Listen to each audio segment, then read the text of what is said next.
ஒருத்தன் ஒரு காட்டுக்குள்ள நுழையிறான்.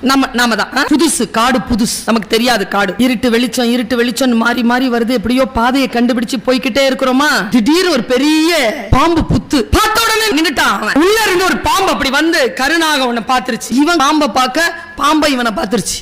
சத்தம் போடாம போயிட்டான். கடந்து பாம்பு சத்தத்தை கேட்டு, அதுக்கு அரவம்னு பேரு, சத்தத்தை கேட்டு அது பின்னாலேயே வருது, கூடவே வருது. இவன் ஒன்னும் சொல்லல. காடு பாம்புக்கும் சொந்தம், எனக்கும் சொந்தம், நடந்துட்டு வருதுன்னு போய்கிட்டே இருக்கிறான் இவன். அது கூடவே வந்துச்சா, நீங்க எதிர்பாராத நேரத்துல அதனுடைய உடனிருப்பு ஒண்ணு உங்களை பயமுறுத்தலையா, அது உங்க கால் குதிகால கொத்திருச்சு. இப்ப நான் பாம்புன்னு சொன்னது பாம்பு இல்ல, கூட வேலை செய்யறவங்க, குடும்ப உறுப்பினர்கள், நண்பர்கள், பார்ட்னர்கள், யார வேணாலும் வச்சுக்கோங்க, குழு உறுப்பினர்கள், மேடையில் இருக்கக்கூடியவர்கள், யாரு வேணா வச்சுக்கோங்க, கொத்திருச்சு. நீங்க எல்லாரும் இருக்கிறீங்க, யாராவது கையை தூக்க முடியுமோ, இதுவரைக்கும் எனக்கு யாரும் துரோகம் செய்ததே கிடையாது அப்படின்னு ஒரு ஆள் கை தூக்க முடியாது. எல்லாருக்கும் அடிபட்டு இருக்கோம், சரியா?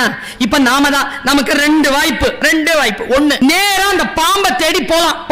பாம்பே, நான் உன் வழிக்கு வந்தேனா? நீ தானே என் வழியில் வந்தாய். நான் உனக்கு என்ன துரோகம் செய்தேன்? நீ என்ன ஏன் கொத்தினாய்? பதில் சொல் என்று நீதி கேட்கலாம். பாம்பிடம் எந்த நீதியும் கிடைக்காது, அதன் இயல்பு கொத்துவது, சரியா? அத நான் நீயா படமா ஊதுன உடனே திரும்பி வந்து கொத்தன இடத்துல இருந்து விஷத்தை உருவுறதுக்கு இன்னொரு ஆப்ஷன் இருக்கு. கொத்துப்பட்டு விட்டீர்கள், விஷம் ஏறிக்கொண்டிருக்கிறது, மரணம் அடையாமல் உங்களை நீங்களே பாதுகாத்துக் கொள்ளுங்கள்.